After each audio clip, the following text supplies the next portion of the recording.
喺呢3分鐘嘅片段度，我想同大家分享啲針對學習嘅時間管理技巧同埋點樣減少拖延。首先，我哋嚟睇下啲針對學習嘅時間管理技巧。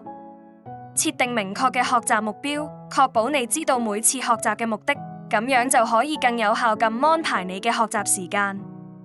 制定學習計劃，建立一個每日或每週嘅學習計劃表，列出你需要學習嘅科目同埋任務，幫助你有組織咁進行學習。優先處理學習任務，將重要同埋有截止日期嘅學習任務放喺第一位，確保你有足夠嘅時間應對。利用碎片時間，善用零散嘅時間片段，例如等車、午休時間等，嚟複習或預習知識。學習專注力，揀一個安靜同埋適合學習嘅環境，避免干擾，專心學習。而家我哋嚟傾下點樣減少拖延。意識拖延嘅原因，了解點解你會拖延，係因為任務太大、太難或太悶。揾出原因係解決問題嘅第一步。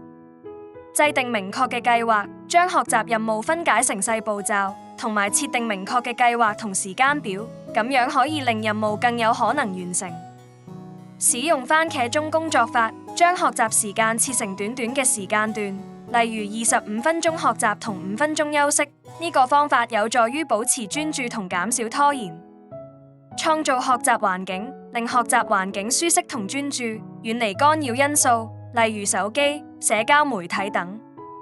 獎勵自己，設定小目標同埋給自己獎勵，會激勵你更積極地進行學習任務。